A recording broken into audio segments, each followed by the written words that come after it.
Okay, first of all I'd like to say it's a privilege and honour to be standing here today.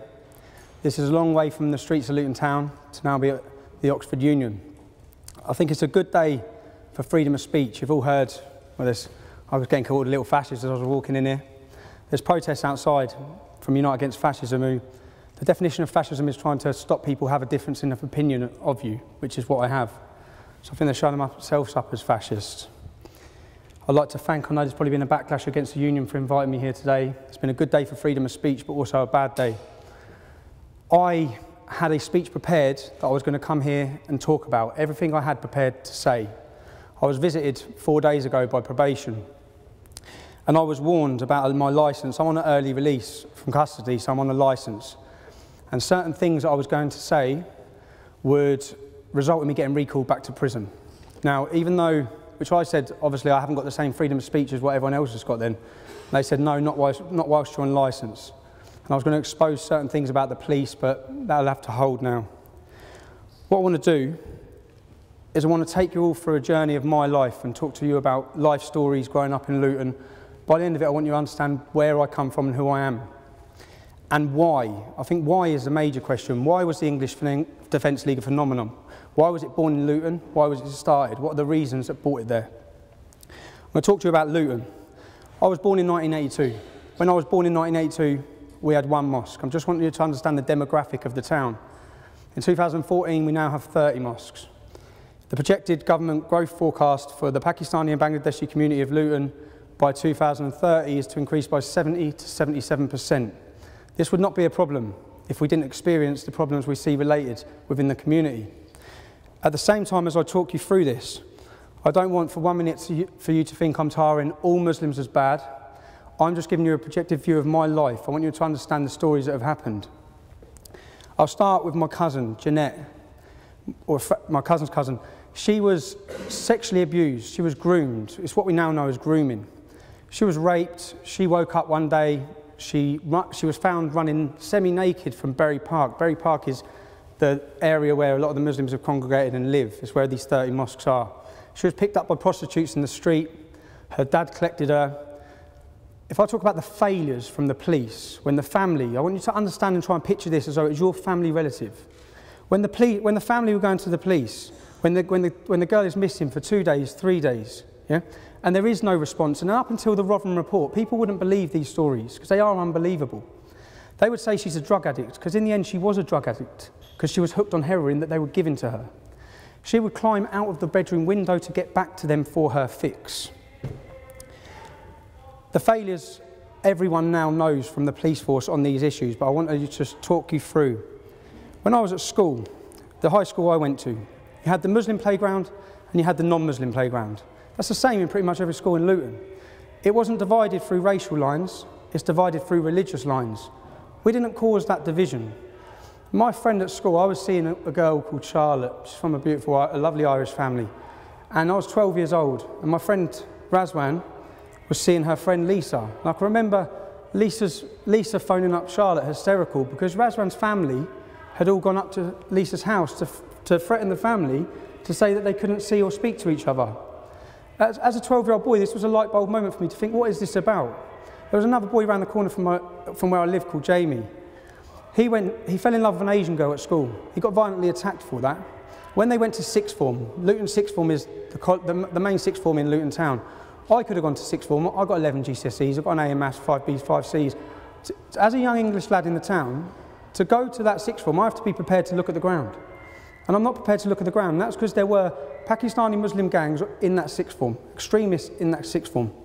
Now, this Jamie went to sixth form, his girlfriend went to sixth form, who he's in love with. They couldn't even acknowledge that they knew each other, okay, because of the fear of what would happen. I had another friend, John English, on a night out. I'm just taking you through stories. John English, his girlfriend's name was Akvinder. She was a Sikh actually, but she was from Letchworth. But we were out on a night out in Luton Town, and these Muslim lads just come over and spat straight in her face. So these are instances, and I'm not saying it's all Muslims, I'm just talking and saying there are problems. I've seen them, okay, growing up through Luton, and I'm asking that you all try and envisage yourself, take yourself out of where you've grown up. Many of you may have grown up in working class communities and towns, but try and see it. We talk about racial abuse. I don't know how many people have been a victim of racial abuse. I was a victim of racial abuse at the age of 12. when I was attacked on the way home from a swimming pool by a Pakistani gang. I was called a white pig. My friend had his hat taken off him, we were spat in our face and slapped. Another incident, twice in one night, walking to the under-18s nightclub. Whilst I'm talking about racial abuse, I'll talk about Mark Sharp. Mark Sharp was murdered in 1995. Any of you can Google this murder, yeah? He was my uncle's friend and his son was my age. He was going to get a takeaway. He was in his car, a van. He was going to get a takeaway when a car braked in front of him. He swerved around it and he gave a hand gesture. He was followed. He didn't know he was being followed. 4 Muslim Pakistanis were in the car. They phoned for reinforcements. More come. He was not aware of this. When he got outside the kebab shop, he come out, his son's with him. They beat him.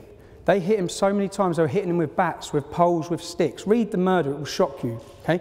He was not going down. He would not go down. One of them jumped up in the air with a knife and snapped it off in his forehead. He survived for 3 days, and then he died. Many of his friends, and what I'm trying to envisage and ask you is that you just take yourself, think of this is someone you know in your family, this has happened to. The judge in court said, you can take, if you wish to a verdict of manslaughter, you can take into account the fact that he aggravated them enough to make a young Asian male act in this way. They got 4 years in prison for that, if you want to talk about justice. That's not justice. They were out within 2 years in the town of Luton Town. Most of the people in Newmark and his friends left Luton after that incident. I could stand here all day and talk about other incidents that have gone on. I'm going to show you a video now. I'll ask you to watch. A series of attacks on the homes of elderly people in Luton are racially motivated. The victims fear the aim is to force them to sit up and move out. This is the latest attack, a beer keg thrown through the window of a 74-year-old great-grandmother in the middle of the night. It's the 3rd time it's happened. The last was on Christmas Eve. You can imagine Christmas Eve and somebody flinging a brick through your window, how it felt. When everything's supposed to be jolly and happy, you feel down, innit? And they are flinging brick through my window and run. They are cowards. In the next street, another couple who've been targeted repeatedly. At night time, I personally can't sleep. And you don't know what next they will do. You wonder sometimes if they're going to put petrol or boom or something through the letterbox. And around the corner, this house. It looks unlived in. In fact, it's been home to one couple for 60 years. Now so terrorised, they won't take down the boards. Because it always happened between about 1 and 4 o'clock in the morning. And you were really worried, sick, wondering what was going to happen next. Because they weren't just little bits of stones or things. These were real house bricks and lumps of concrete that they'd thrown through the window. Meanwhile, families are doing what they can to protect themselves. I am one of the old type, determined black woman. I am not going nowhere. If they don't like me here, they can go. I'm quite happy where I am. Scared, but most of all angry, they're not moving. Now, again, maybe take it to the community you live in. You know these people, because I know the Palmers and I know the Howards. Yeah? You can imagine eruptions these sort of incidents cause in your community. There was actually 30 people's houses that were attacked at these times. There was 88 attacks before the police acted. The way we see, what we're seeing in the Rotherham report is it shows the police inability, conspiracy with the police and different organisations, social services, where they downplayed it and suppressed it because they didn't want to be deemed as racist. Yeah? So crimes went up. They facilitated the rape of a generation of kids for 20 years due to not wanting to be called racist. Similar things, when the police haven't acted, they haven't acted in towns and cities and communities like Luton for incidences like this. That's what, again, what you understand is, I know those families. I remember these times when these things were happening. And if you watch the actual video, the Howards, it was Muslims that offered them support. It was Muslims that offered them help. I'm not painting a picture. All Muslims want them to move out of that community. I just want you to understand there are problems in these communities. There's problems that need addressing, they need talking about, okay? Now, I want you to ask yourselves as well, do you think it's got better or worse? That was years ago. Seriously, do you think it's got better or worse? It hasn't got better, okay? I'm now going to show you a video from 6 months ago. Yeah, just talk me through. Tell me the story. Okay, well, about 5 years ago, I got rid of my car, and I became more prominent in the streets of Newham, and I started noticing people growling as they would pass me, or people were spitting very close to me in the streets. And after about a few months, I realised actually they're spitting at me, and I faced quite a lot of anger. I faced quite a lot of just aggression from various younger Muslims in the community, simply because I was a Jew, conspicuous Jew in the college. And one time I was cornered in the college. I was shoved into the corner, and I was made to justify the existence of Israel. Well, I've got post-traumatic stress disorder. Jeez. And I experienced a lot of panic attacks. You know, so it's, yeah. You've been living under a barrage of abuse and threats and intimidation for years? Yes, yeah, 5 years now. And, you know, it's been coming up for 300 incidents, attacks on me and my home. And it probably wouldn't be so bad if I knew that, you know, maybe the authorities would have my back, but unfortunately they don't. I do think every morning, you know, I'm still here, and I go to bed at night. I live today, you know. I've seen the image of your property. It's like Fort Knox now, yeah? Yeah, yeah. I mean, my friends that I mean, I had to stop my friends coming to the house because I couldn't guarantee their safety. So I never have friends at the house. I always meet my friends outside. I can't have family to live with me because it's too dangerous. I live in... See, this is 2014 in the Borough of London. This is 2014 in the Borough of London. 2014. Do you know what it's like to see a grown man brought to tears? Do you know how many families I meet that are brought to tears in Luton and towns like that? The reason why I'm showing you these videos, I want you to understand this is real life. This is not made up. When we're talking about issues and the reason why we're passionate about these issues, we're not making it up. And at the same time, he's the first to say the vast majority of Muslims are not involved in this in any way. But there is a problem. The reason why I met him, I've been talking to him for 5 years. A lot of people then, with the English Defence League, they don't go to the police anymore in towns like Luton. They contacted us to talk about the issues, talk about what's happening with their families, how they're feeling persecuted, etc. I went to meet him because he's moving to Israel, because he feels he has to move to Israel if he wants to be safe. His only crime is that he's Jewish and he's living within a Muslim ghetto. And now as we're talking through, we all remember September 11th. I think everyone should remember where they were on September 11th. I was at Luton Airport on my apprenticeship. I remember everything. And then I remember getting a phone call again about Luton sixth form from a friend who was at the sixth form. That's the age I was at. I was probably 18, going back to then. Saying that Muslims were cheering and celebrating. A lot of these things may sound unbelievable. Yeah? When I then went to my local shops in my estate, I see Magnificent 19 posters across the estate, yeah? Glorifying these people. On the first anniversary we saw in my hometown of Luton, imagine this is your town where you live. You've got posters glorifying terrorism. You've got billboards. As you walk up your street, the billboards are now painted over. Anything showing a woman's flesh is covered up. This is all to fit in with Sharia. And it's from certain sections, a minority, but a dangerous minority within the town. I want to take you through and I want you to try and understand, as me growing up, the changes I'm seeing, they're not for the good, okay? They're not for freedom. So this will just show some posters.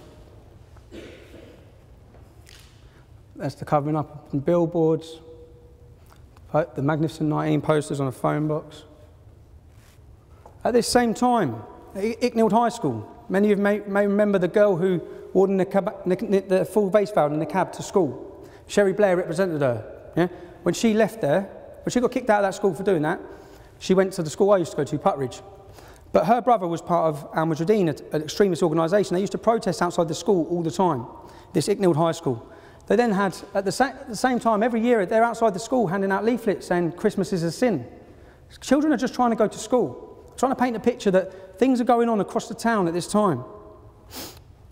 Now, what I'll show you now, this is a newspaper article. If you want to take one of them and pass them around, people can read them themselves.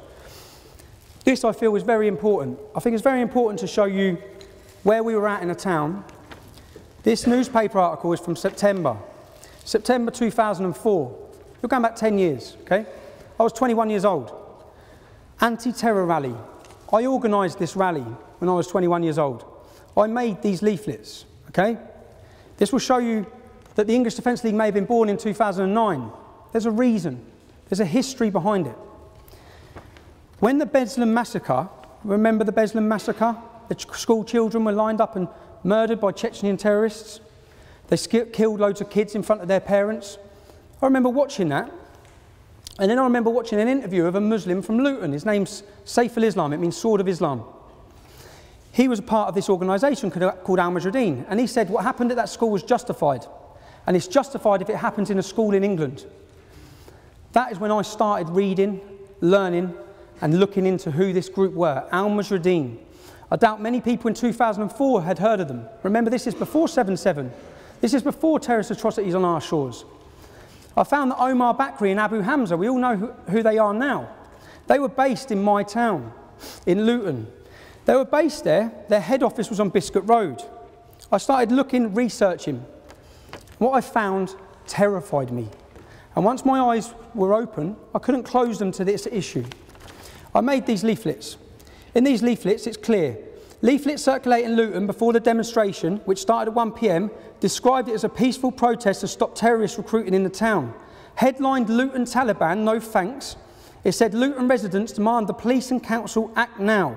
Close down Al-Mujahideen's head office in Biscuit Road. Stop Islamic extremists recruiting in the town centre on Saturdays. Clamp down on racist attacks on white and black lads by Muslim gangs. The leaflet claimed Islamic extremism is running out of control in Luton. Muslim fanatics celebrated September 11th outside the Galaxy Centre. Al-Mujahideen supporters of global terrorism are based in Biscuit Road. Luton's Muslims are attending Afghan terror training camps. Magnificent 19 posters glorifying suicide murderers.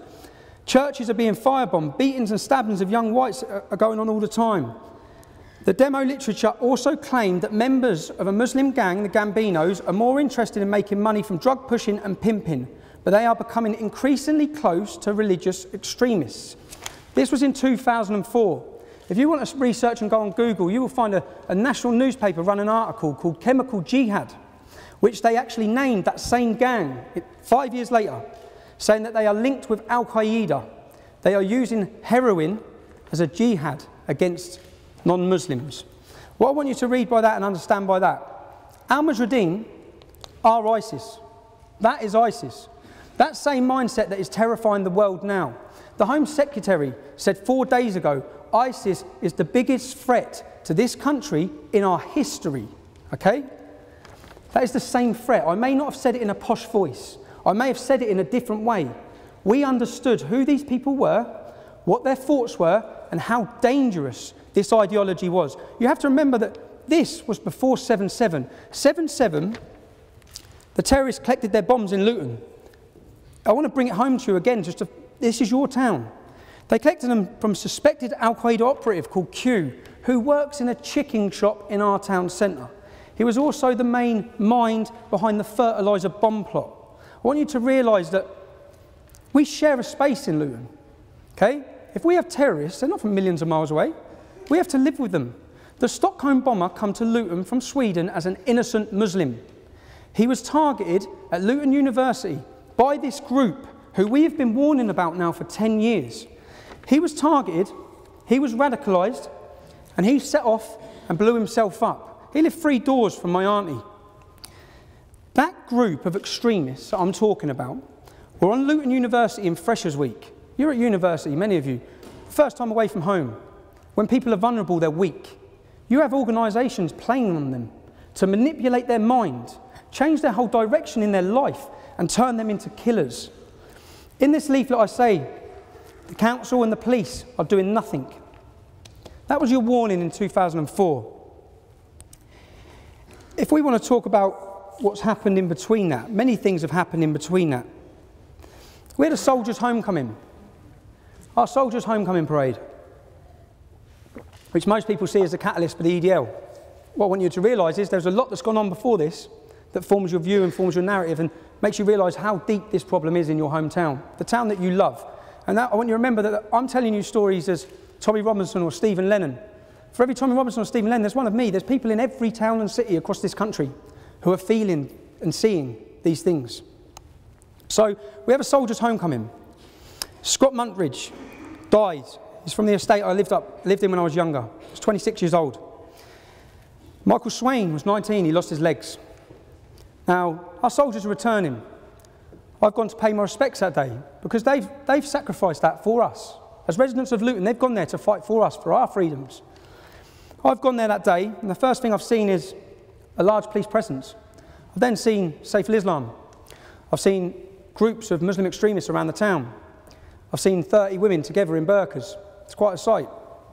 But all of these things, I thought, what's going on? And then I saw this group of protesters, a group of Muslims, taken through my town hall. They were taken through my town hall, and then the soldiers marched past. They were called baby killers, murderers, rapists, butchers of Basras. They spat in the lad's face, one of the soldiers' mum's faces, okay? Now, it wasn't this group done this, because bearing in mind, we know this group. I've looked into this group. I understand their hate. I understand where it's coming from. One of them, that group, the main ginger one, big ginger one with a big beard, he's a convert called Roger, now calls himself Ibrahim. I used to hang around with him when I was younger. One of the other lads in the group, he's 2 years above me at school. This is not a million miles away from us, we get it. Yeah? It was the fact that they were allowed to do it. The police facilitated them in doing it. The council knew they were going to do it. They leafleted every mosque in the town, telling them they were going to do it. Intelligence showed that 360 Muslims were arrested attempting to come into Luton that morning. 360. 70% of their births were in countries outside of the UK. What we saw was an attack on our armed forces. And what I want to ask you, what would you have done? That's your town, okay? What would you have done at that time? Because I contacted the council. I set up a website called Save Luton.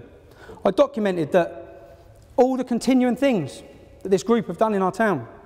I explained that when Jews were remembering the Holocaust outside our town hall, they had to barricade themselves and lock themselves inside the town hall because this group of large Muslim fanaticals were trying to attack them. In this video, there's a 5-year-old girl who's screaming and crying. They attack the multi-faith march every year. Now, in Luton and towns like Luton, when two kids continually cause a disturbance or a nuisance, you get an ASBO. Yeah? You ASBO them from hanging around together, and you ASBO them from an area of the shops. Okay? What we did is we set up a petition asking for this group to be ASBO'd. Quite reasonable. That's what you should do. Well, that's what we did. 5 years later, you now see they're talking about ASBOing terrorists. Exactly what we were asking them to do before any protests, before we took to any streets. Now, we know the police suppress what's going on in a town. We know the Labour councillors, you've seen it with Rotherham, are hiding the facts. We know what's happening in our own town. As I've said, we've foreseen ISIS. We've foreseen all these issues that are going on because we're living it. We're living amongst it. We're breathing it. It's where we live. And we decided then, every community in Luton is allowed to celebrate their identity and their culture. We have St Lucian Day. When it's Paddy's Day, my mum was a Paddy, but when it's Paddy's Day, they have a 3-day festival. We have, when it's Eid, if you want to see any Muslims, come to Luton for Eid, because you will have fairgrounds, you will have the biggest celebrations, everything. St George's Day, our day, okay? And I'm just trying to talk to you about how we feel in the town.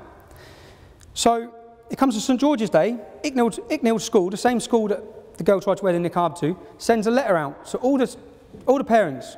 If anyone brings in the emblem of St George on St George's Day, you will be suspended and sent home. The same school, when Pakistan won the cricket, encouraged everyone to celebrate with Pakistani flags. The message this sends to our kids is they should be ashamed of being English. They should be ashamed of their identity and who they are. Now, this happened 3 weeks after, and then the headline in our newspaper, St George's Day parade banned. We were supposed to have a parade for the first year, banned. It was at that point that we said, which again, I'll ask you, what would you have done? Okay? What would you have done? Every time your town's name is dragged through the media and the press, it's linked to fanatical jihad terrorism all the time. This is our town. It's where we love. We want to feel safe. This group, when you read what they stand for the destruction of this. They stand for the destruction of my family, your family, all of our families now dedicated every day. And I'll try and change it for you to people to understand. 75% of Luton is non-Muslim, okay? Let's reverse the roles. Let's make 75% of the town Muslim, 25% of the town white. And in this complete white non-Muslim community, you have got hundreds of the world's most feared Nazis. And they have got pace tables set up. And they are promoting hatred against everyone that is not white. Okay? Do you think that they are a small group that's going to be ignored? Because that's all we hear. No one listens to this group. Ignore them, ignore them. In fact, 60% of the people in terrorism are ex-members of al-Mujahideen. People do not ignore them. They are dangerous. Now, sooner or later, you would see the hate coming out of that little area and coming into your community. You'd witness it. That's what we've witnessed. We have witnessed it. We see the hate. So all this time, I set up an organisation called the United People of Luton. Now, when I'd done this, I named the gangs. I named the heroin. I named their shops. Now, I was 21 years old. Some people would say quite naive. I was a 21-year-old lad with an attitude about what I saw, and I didn't want to back down to it. I don't know how many of you have been laying in bed at 3 o'clock in the morning and heard the sound of smashing glass. It's not nice when bricks come through your window. In response to that, I was the target of all the major Pakistani Muslim gangs in my town. I was living at my mother's house, okay? So when this happens, Soldiers' Homecoming, many of you ask why, or people try and belittle me for using a different name, covering my face. I know what's coming. I know what's coming for standing up against these radicals. It's not the radicals that were targeting me, it's the Pakistani street gangs that were targeting me. If you read the 2009 newspaper, you'll realise why. Because the trade between the street gangs and the fanaticals, and the terrorists and the extremists, is combined, the sale of heroin. Now, we set up a group called UPL.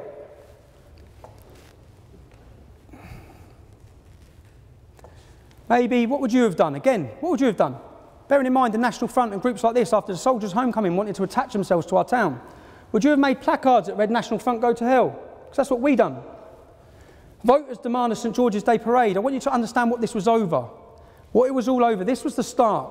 When we met up this day for this demonstration, it was the community. My aunties were there.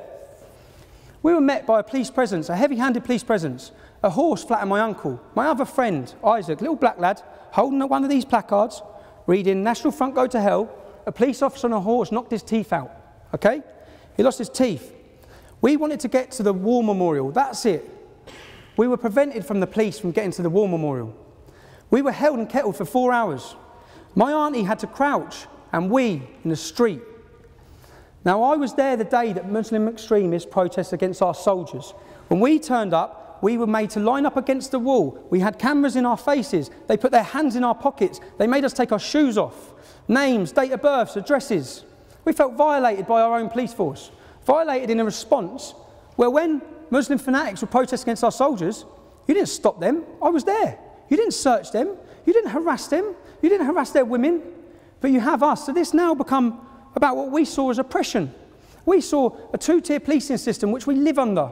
Where there is an Islamic community, and it's maybe not the fault of the Islamic community, but where there is an Islamic community, the police tiptoe around certain issues. We've seen it, you've read it with the Rotherham report. In that Rotherham report, you will read incidences where 2 fathers went to get their daughters back because their daughters were in a house being raped by Muslim men. When they went to get their daughters back, the police arrested the fathers. There was 5 Muslim men sexually abusing an 11-year-old child in a derelict house. The police turned up and arrested the child for being drunk and disorderly. These sort of stories could sound unbelievable, but they're real. And you need to understand that these stories are happening across the board in towns and cities. You need a report for Rotherham, get a report for every town and city in the country, because it's going on. So we had our UPL protest. Bearing in mind, we've been asking for petitions to have this group ASBO'd. What did the police do? After our first UPL protest, the police come to 14 of our houses. My mum's was one of them. I wasn't there. The other 13 people who were arrested were given bail conditions not to enter the town centre 7 days a week, 24 hours a day for 3 months. So we wanted these extremist radicals banned from our town. And why would we want them banned from our town? Because our mums, our sisters, our daughters, our families have to use that town centre. And when you use that town centre, this group every single Saturday have pace tables set up by Don Miller's bakery, and that part of town's become a no-go zone because people don't want to get harassed by these lunatics. So we've had our first demonstration. They've given us bail conditions. That's when people who have seen our second demonstration, people are wearing balaclavas. I bought those balaclavas, and I'll explain why. I gave everyone the balaclavas because the 14 people who have been given bail conditions not to enter the town centre, all we wanted to do was walk through our own town, get to our war memorial and show that the people of Luton support our armed forces. That's all we wanted to do. If the police would not have prevented us on the first demonstration, we wouldn't have had the second one, it wouldn't have progressed, and you wouldn't have seen the English Defence League. That's the reality of it. But the reality is, something like the English Defence League was always going to happen, because there's these feelings, it's been suppressed, these things, this anger. So we're looking at this group, Al Mujahideen, who have protested against our soldiers. I know their history. I then look and see that they're doing an Islamic roadshow across Britain. They're visiting every town and city. I think this, by now, at what stage do you draw a line? At what stage do you do something? They attack your soldiers. What's next? A soldier's funeral. We've seen the progression. Attack your soldiers, set fire to poppies, cut your heads off. We've all seen what's happened. So in Luton, I ask you, what would you have done? When this is going on in your town and the police are not doing anything, no one's stopping this group, they're radicalising, they're converting, their numbers are growing every year. At what stage do you say enough is enough? We have to highlight and tackle this group. I'm now going to show you why the UPL become the EDL. We have a young man here who wants to become a Muslim. He's only 11 years old. What's your name, man? Sean. So Sean.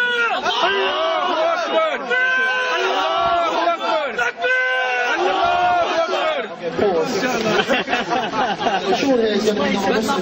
Can you repeat after me? أشهد أن لا إله إلا الله.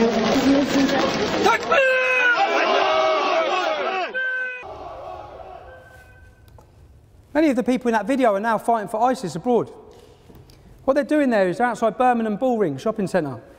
They're stopping an 11-year-old boy who's without his parents under a banner that says Jesus was a Muslim, and they've converted him, as you've all seen.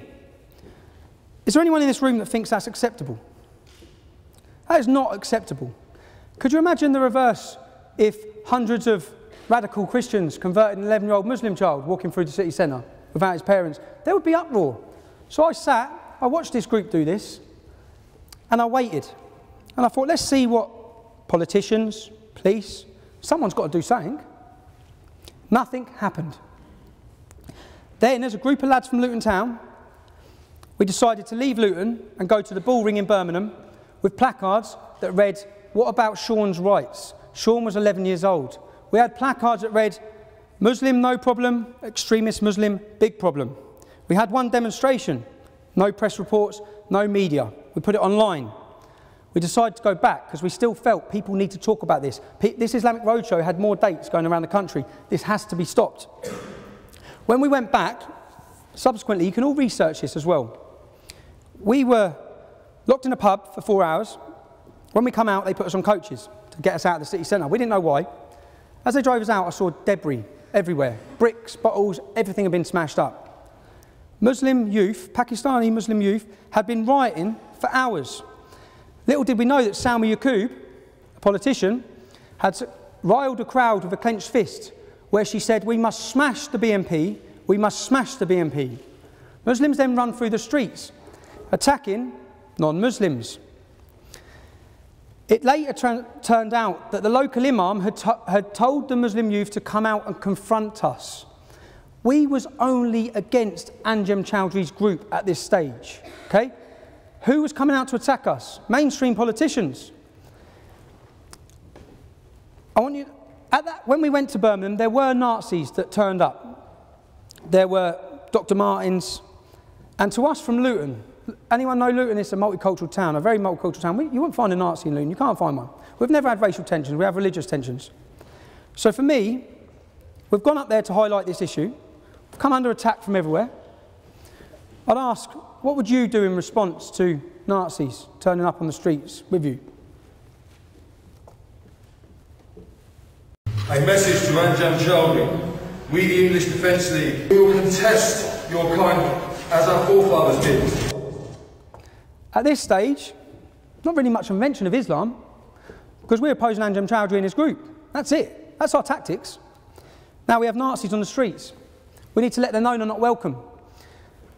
On the first Birmingham demo, 5 Nazis were getting on the, got put on the coach with us. One of them gave a Hitler salute as he got on.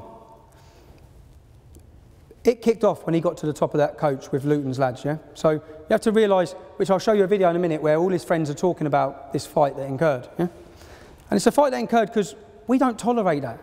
We would not tolerate that extremism coming from our community, but we see it tolerated in many communities. Now, when we set fire to swastika, not many other groups have done that. Not many other groups have really put it on Nazis. When this happened, I had a phone call from a man called Nazi Nick, a German. You can all Google him, yeah? I had a phone call and I was told to hand over the control of the English Defence League, hand over the websites, hand over this. I didn't know who he was. I told him in no uncertain terms that it was not going to happen. We had an argument on the phone. I had highlighted myself to some of the world's most feared Nazis. I didn't know who this man was. Only later, my friends, when I was telling him about this Nazi Nick, some fella from Germany, he said, "Do you know who he is?" I said, "No." He said, "He tried to overthrow the South African government." That's when I thought, damn, I just put it on him. And from that, you can see this. I don't know if you want to read that. It says, English Defence League, since the formation of your organisation, your alliance with external enemies, the Zionists, you have blinded the disgruntled youth to today with your bastardised concept of nationalism. Our concept of nationalism was anyone is welcome to it. White, black, anyone, Muslim, Christian. If you're proud to be English, you're proud of the laws in this country, you're proud of our freedoms, you are welcome.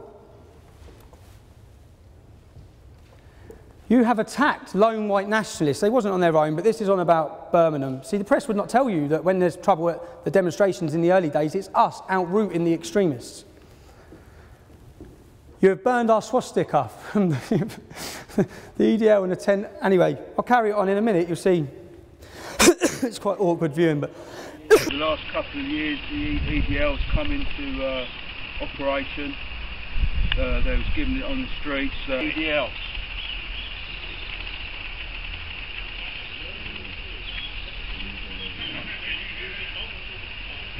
That's what we fucking think of the EDL. We're fucking shit. We're fucking scum. That's what we think of the EDL. Could you imagine? As I walked in this building, all I've been called is a Nazi. Okay? We've softened what Nazi means. We've softened what a fascist means. We've started calling anybody who was critical of Islam in any way gets called a Nazi or a racist or a fascist. It is so frustrating. I'm lucky I'm from Luton Town because everyone in my town knows me prior to the English Defence League. They know there's not a racist bone in my body or an extremist bone in my body. We are witnessing. I'll ask you, I'm witnessing my town. It's from a young lad, from a young age. I'm witnessing changes. I'm witnessing things I don't like to see. I'm now going to show you one more video. I'm sorry about showing the videos. I want everyone to have a perspective on where I'm coming from, why this happened, yeah? Why it spread the way it did, why it was a phenomenon, which it was. It spread across Europe. People were too scared to talk about this issue, okay? There's not much that's good that's come from this for my family or for myself, but this had to happen. Certain things had to be said. So there has been a media campaign against us, and whether it's for whatever agenda, I think the agenda, who knows, they like to sensationalise a story, but watch this. Streets close to East London Mosque, the police closed in. But it was a scuffle with 2 men that brought things to a head. One in a blue shirt, the other in a red jacket, told them they weren't wanted in the area. As a police officer filmed proceedings, Kevin Carroll claimed he was punched, and then he appeared to retaliate. Tommy Robinson looked on from the sidelines. But I'll ask you to view that yourselves. Go on YouTube, put in Tommy Robinson Charity Walk. What that just showed you is nothing like what happened. And Channel 4 News had the full footage of that incident. So why, when they pause it and freeze it on Kevin Carroll looking the aggressive, violent one? I'm saying you need to look beyond the headline. We're not going outside. Yeah, but we're not going to go outside.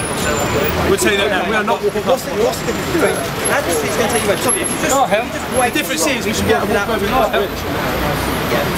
Charity walk. We're British citizens. Why can't we walk? If there's tensions in the community from the violent mob, Shouldn't you be dealing with violent people expressing that? So how far? Just just fucking get over it. What are you doing? Get back. Arrest him for assault. Arrest him for assault. Arrest him for assault. Arrest him for assault. Arrest him for assault. That's all on camera, so arrest him for assault. The violent fascist left. Kev, keep walking. Keep walking. The violent fascist left. The violent fascist left. A call and speak to them. Yeah, call them now. Here. We need to speak to you. What's about to be said. Okay? Who's been violent? Right, listen. We've just been... You've got to get these two numpties. How come he hasn't been handcuffed? How come he hasn't been handcuffed? How come he hasn't been handcuffed? If we'd have hit him, he'd be handcuffed. How come he hasn't been nicked? Yeah, but anyone else who's not spared. Why is he still standing there? Why has he not been arrested for just smacking him in the face? What is going on? Why is he? Tell us why he's not been arrested. He's not been arrested. He's just assaulted someone. Can you tell us why you're not arrested? You're telling us we can't walk somewhere and they've just assaulted us. You're not going to arrest him. We will deal. No. Well, you're in the car. I'm walking. Unless you're going to nick him. Listen to me. Unless you're going to nick him for assaulting us. Right. Listen. Are you going to arrest him? Are you going to nick him for assault? Are you going to arrest him for assaulting him? You're not, are you? How can you not enforce the law when someone's just assaulted someone? Can you listen to the senior officer here about the direction you're trying to... We're doing a charity walk, we're just being assaulted. You're not going to arrest him for assaulting him. We're doing a charity walk. How are you not arresting him? How are you not arresting him? We've just been assaulted. And they're still standing there, look. We will deal with that. I'm dealing with you first. Why are you putting your hands on me when he's done the assault? He's done the assault. I'm not letting you go any further. But how we've been assaulted and you're stopping us. We've been assaulted. No, they're not. The officers are with So them handcuff him. now. I can see. So why have you got your hands on us? Because I am going to be arresting you. You're going to arrest me? You're going to arrest us for doing a charity I need to walk. explain why. So now we're getting arrested. Listen carefully. Listen carefully. We'll go this way then. You are both under arrest. Oh my God. For obstructing police. Right, so you're under arrest. No, you didn't know. We said whatever way you tell us if we're going to get arrested. We asked you to tell us 100% yes or no. We said, lots of times if you said you walk down there, you get arrested, we will won't go walk the down way you want to go, but you didn't say you're not doing that. I have now made the decision that you are being arrested for obstructing police. Obstructing the Because police, you are doing a charity walk. We're not obstructing anyone. We're not obstructing anyone, we're trying to do a charity You walk. are obstructing senior officers in their attempts to keep... We've just been assaulted and we're trying to do a charity walk. No, but there's been no attempt. There's been no attempt. There's been no attempt. What attempt? We said, if you tell us we're going to get arrested, we won't go the way you said. You didn't say couldn't that. tell us. You said at which point... I said it was highly likely. No, you didn't. We went past the mosque. We're not going past the mosque. And I asked you to stand with me and negotiate. And we're on a charity walk. And you haven't. We're on a charity walk. There's nothing... We're on a charity walk to 2 o'clock, and now we're getting assaulted. Now we're getting assaulted, and all you're worried about is the rest of us. We'll go that way. We'll go that You are way. under arrest for obstructing police. You do not say You're having a laugh. may harm your defence if you're not... So we've been arrested trying to do a charity walk for a dying child on Armed Forces Day. So what are we arrested for? Are you having a laugh? Is this the state of affairs in modern day Britain? What are we arrested for? We are trying to do a charity walk what's the crime we've for a committed? dying child. How have we obstructed you? How have we obstructed you? We haven't obstructed you. No, you're We've been assaulted. We have been assaulted. I'm sorry, but I can't explain. No, because you have no reason to. You have no legal reason to. Okay, what we're saying is we're willing to walk. We're willing to walk. We'll go your route. We'll go your route. We've got to raise money for this. No. We're trying to raise money for a dying child. You had the opportunity. No, you didn't have the opportunity. You didn't give us the opportunity. You didn't give us the opportunity. You didn't say we'll be arrested. You did not say we'll be arrested. You said we'll talk and negotiate, and now before negotiating, you're saying we've been assaulted. Can we come over here? Can we just finish our charity walk? Can we finish our charity walk? We'll go the other way. So you're not letting us finish our charity walk? We just take them over to the wall. It's a busy road here. I think it's safe for everybody. So you're now going to physically arrest us? Come over to the wall here. Thank you. Ridiculous. Let's just go to the building line. Excuse me, please, ladies and gents. Thank you very much. So what we're saying now is, you are enforcing Sharia law. You're enforcing Sharia law. What we're saying now is we will go that way. We will go that way. We're telling you we'll go the way you want us to go. So we can finish our route. We will walk the way you want us to walk. But you just have to tell us. No, you didn't ask us. No, you didn't. No, you didn't ask us. What's he doing? All the way over there. What are you doing? What are you doing? That's not my phone. That's his phone. Under arrest. What are you doing? No, that is my phone. Seriously. How is this? How property? No, he got arrested. Well, you haven't even handcuffed the person. He got arrested. So it's his property. When he got arrested, needs to be booked under. If it can be returned back to you, This is ridiculous. What? This is absolutely ridiculous. How am I going to go home? We haven't done anything wrong. No, the reason I explain why. Because he was arrested a moment ago and was in possession of it, then he needs to be booked in under that. Okay, someone's in there. You can ring him. We're doing a charity walk on Armed Forces Day, and we are being arrested. He just come up and punched him. I've got it on video. I've got it on video. Okay, no worries. We'll try to do a charity walk. First of all, whilst I was talking to you, he threatened me, which you ignored. He come over and he said, he threatened us, which you all ignored, and then you allowed him to assault us. And now we're getting handcuffed. And all we want to do is finish our charity walk. The gentleman who you said assaulted you. Can we just finish the charity walk? Are you going to let us finish the charity walk, even if we don't go for a charity walk? You're not going to let us finish our charity walk? This is ridiculous. I'm not interested in that in a minute. You was assaulted. I was assaulted. I've told them 10 times. Excuse me. And who did he punch? Or who did he assault? But as he was arrested with it in his possession. I can't believe we're being arrested. We haven't done anything. So we will do that. Is this freedom in the year 2013 of London? Mike, look. We've been arrested on Armed Forces Day doing a charity walk. Yes. This is year 2013 London. Okay. Come on, mate. Because we want to walk. Unbelievable. This is modern day Britain. Going to be violent. You get arrested because of other people. We've been arrested because violent You couldn't make this up. I hope the world is watching this. We're modern day Britain. We've been arrested for doing a charity walk on Armed Forces Day. Look at this. Separate vehicle. Look at this. This is outrageous. This is unbelievable. We're being arrested doing a charity. Oh, I didn't see the body killed up. Yes, with bronze crime because I understand that a particular custody. Most of you may judge me on headlines. None of you obviously know me. I get judged a lot on headlines. I'll show you another headline. On Armistice Day, Remembrance Sunday.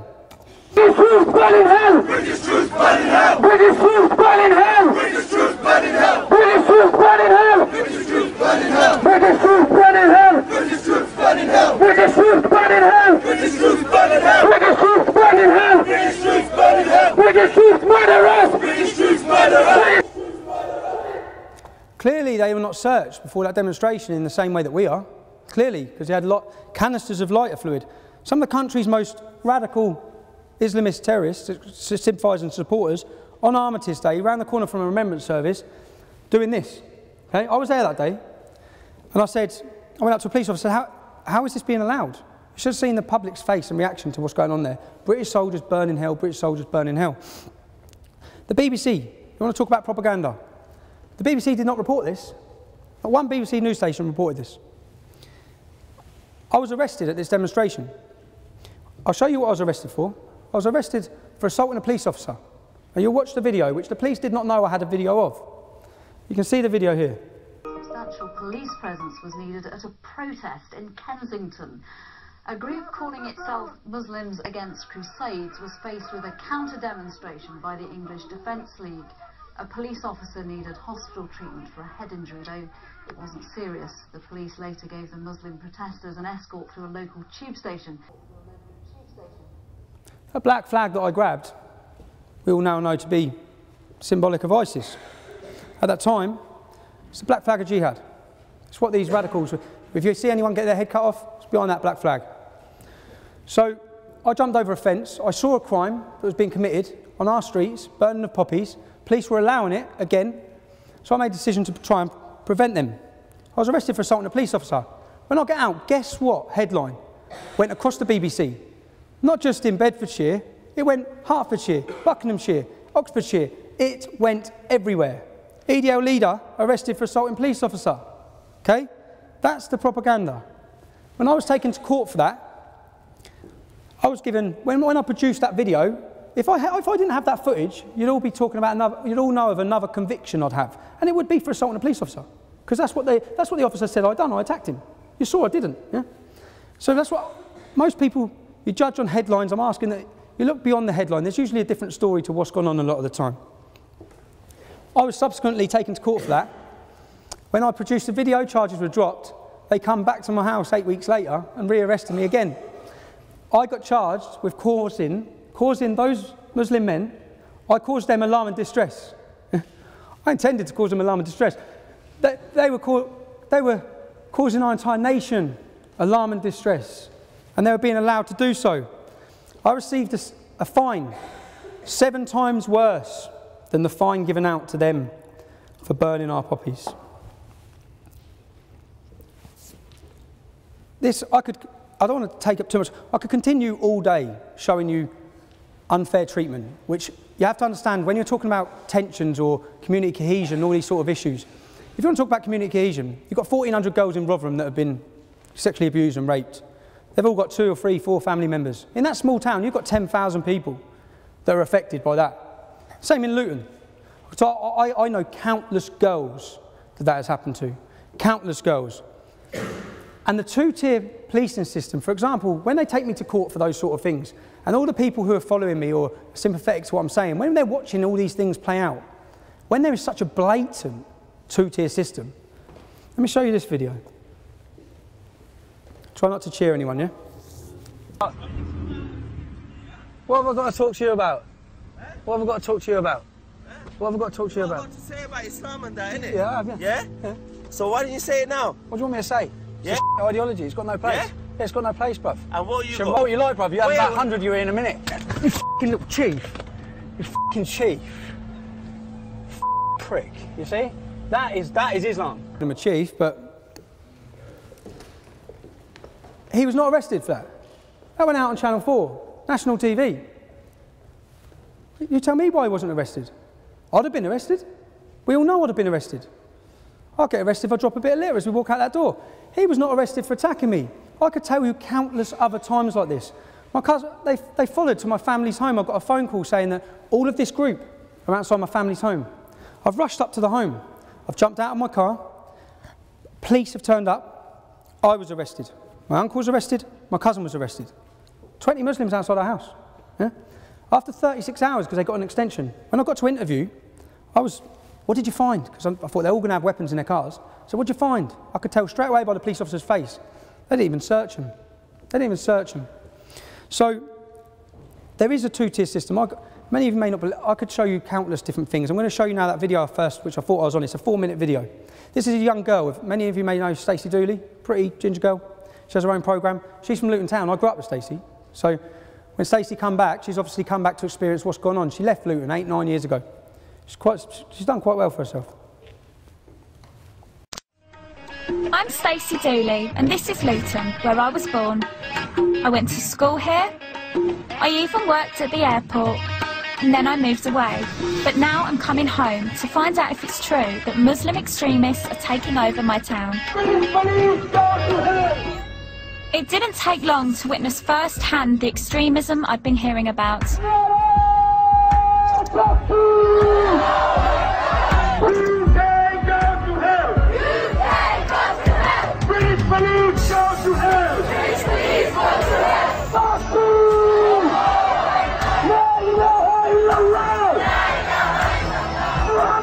I wasn't sure what they were marching for, but tensions were running high. Your sister, brother! Your mother! Where is the shame? How dare they take our woman? It turns out the demo was in response to the arrest of local woman Mona Thorney, whose husband set off a bomb in Stockholm in 2010. I cannot believe this. I've never seen anything on this scale before. And it breaks my heart to think that this is happening in my town. Hands off Muslims! Hands off Muslims! Everyone's got a right to protest, but I found their chanting provocative and extreme. British police go to hell! British police go to hell! This is a message to stop oppression. Police burning hell. British police burning hell. Yeah, because no real Muslim wants anyone to burn in hell. Yeah, but for what they've done, the consequences. You can't pick and choose. You can't pick and choose. You can't. You either believe or you disbelieve. You know you what? choose to wear this, I choose to wear that. You and I will have to. You look naked on the street. Do I look naked? Do I really? I don't look naked. Who are you trying to seduce? No one's trying to seduce me, and I'm not trying to seduce anyone. You shouldn't judge me how I try not to judge you. You are. You've just said who am I trying to seduce? No one. necessarily I'm doing. Well, I don't judge you because I'm above that. Excuse me, go and put on some clothes. How you choose to live, how you choose to dress like that, I choose to dress like this. You don't start. No, it's okay. Don't you dare speak to me like that. No, this is my hometown as well. No, I'm walking. I am walking. No, I can do what I want. That girl's just... I don't mind. Point away. Point away. Because you're not scaring me. I try my hardest to sympathise with people who are maybe different to me. And it's a tiny minority that play up. Who are you trying to seduce? Go and put some clothes on. You look naked. Oh. They've been arrested. They've been harassed by the police. Such a shame. No evidence whatsoever. Do you think it's fair that you should say British police need to burn in hell? That's the freedom of speech. They can say, wish to say, they can say it. In Islam, doesn't it say that you have to respect the law of the land that you're living in? No. I thought it did.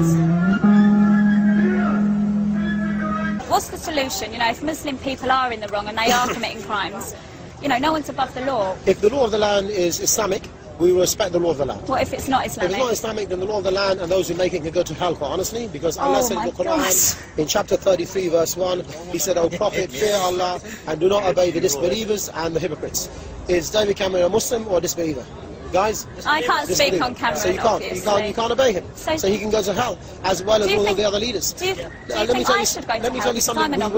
You're on your way to the hellfire because you're a non-Muslim. All non-Muslims are destined for the hellfire. Do you really believe that? Yes, and you will be fueled for the hellfire as well. But the fact is that you have an opportunity to change. That hurts me to think that you think that of me because you don't really know me and you think I'm destined to hell because I'm non-Muslim. You said you're not a Muslim, so that's enough for me to know that you're not Muslim. If you're not Muslim, you're destined for the hellfire, unless you change. I find it sad that anyone would preach such a damning message. To sum up in words, even to tell you how I'm feeling right now, I feel completely gutted. I'm gutted that this is happening. Gutted so much that she's brought to tears again. I'm not trying to portray all the Muslims in Luton are like this. I'm trying to show you there's a problem, okay? There's a problem where we live. She says this is my town as well. It is her town, okay? We should not be seeing that. How much of that should we tolerate? When people come out and protest against that, far right, racist, thugs. There's an issue. Many issues. You saw the madrasas, undercover madrasas, where we see children being things beaten into them. My friend Sully is a Muslim. His mum's black Kenyan, his dad's Christian. That's very rare. I spoke to someone else at that. That's rare in Luton. He went to a madrasa. He came to our school then when he was 12. And he told us that he had to leave his school because they started teaching him that his dad had the devil in him because he wasn't a Muslim. Now, Sully went on to join the Royal Navy. He is a loyalist, Queen and Country. He hated the English Defence League. Yeah? Many of my friends didn't like the English Defence League. I'm trying to bring you into the personal story of my life because it's not as black and white, excuse the pun, as everyone wants to pretend it is. I'm not from this white area and white community. I didn't just wake up one day and think, you know what, I hate Muslims, because I don't. There's been an issue, there's been a story, there's a reason for a lot of this. In 2010, I set up a meeting with Theresa May. Obviously not to meet me. She didn't think she was meeting me. She thought she was meeting one of her constituents. I turned up instead. I turned up, I brought a laptop with me, and I spent 20 to 25 minutes grilling her. You can read the story because the Daily Mail straight away, she must have some link, it got leaked straight away, the EDL leader ambushes Theresa May. Now, when I sat down with her, I explained to her my fears in Luton about Islamic extremism, because that's what they are, they're fears. That scares me. This ideology scares me. I've got 3 young kids. There's different sorts of fears. I've been in some bad situations. I got put in Wood Hill prison, category A prison, where 4 Muslims were in there who were in there for 30 years because they were planning to kill and blow us up. Yeah? I've had some very difficult situations, and that's a different sort of fear. Okay, I can deal with that. I can deal with a fear if I walk down the street and 10 Pakistani lads want to come over and I can deal with that. There's a fear I can't deal with. It's a fear when I look around my town, I look around my country, and I look at my kids, and I get this gut-wrenching fear that will not go away. That's a lot of what drives me. It's a lot. A lot of people say, There's a fear, there's a reason why people are doing these things. Now in 2010 I saw Theresa May. I explained to her about Luton Islamic Centre and the imam called Kadir Bask. They're part of my local council, yeah? Luton in Harmony programme. In that documentary Proud and Prejudiced, that the imam was portrayed as the moderate imam from Luton. I've been on his website, okay? On his website, on the mosque website, it says we should execute homosexuals. A 12-page justification is why women should be lashed for adultery. I knew he was a school teacher. He was, so I warned Theresa May of all this in 2010. 2014, let me play a video of a conversation between me and Kadir. The problem I have is that, can you blame us when we're seeing this? Then when we see a moderate imam put forward, Luton has 30 mosques, only one Salafi, one Wahhabi, yeah? Who's the face all the time? Who's the representative that the council go to, the newspapers go to, the TV go to get their view on everything? The Salafi mosque, the Salafi imam.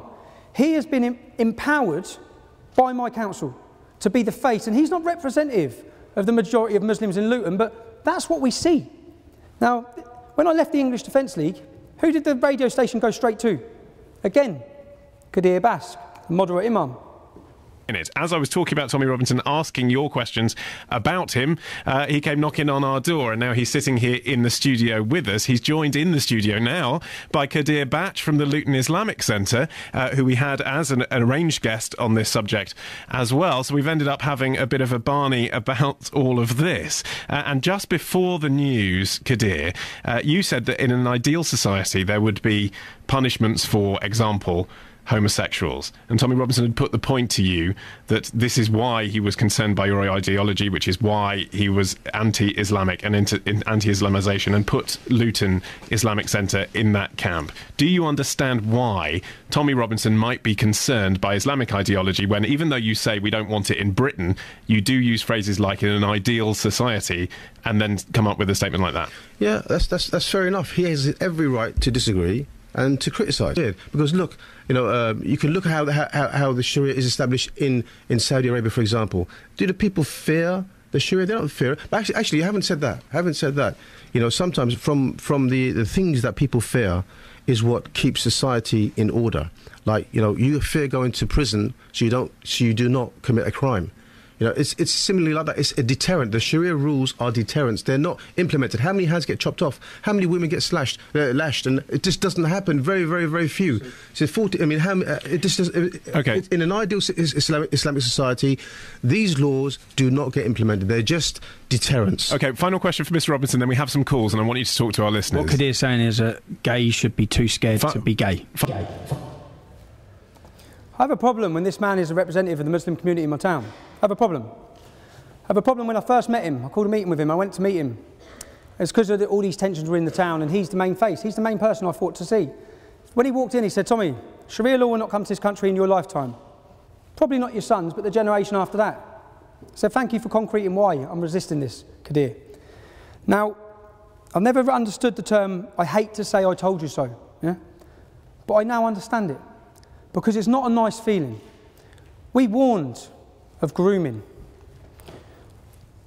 You read the Rotherham report. This is from 2010. So what is it you're trying to defend England against? The spread of Sharia law, the spread of terrorism, the spread of extremism, Islamisation, the political wing of Islam. That's what we're trying to do. Could a Muslim join the English Defence League? Of course they could, yeah. Of course they could. And yet you say you're not against Muslims. No. They could join your organisation, but you are against Islam. We're against Islam taken in its 7th century barbaric form. Well, your direct quote is, "I'm not against Muslims, just Islam." Against militant Islam. And when I say Islam, taken in its 7th century barbaric form. If Islam was to evolve, which it needs to evolve, to fit in with Western democracy, which is clearly not. Clearly there's a problem. Clearly the English Defence League is a phenomenon that swept this country.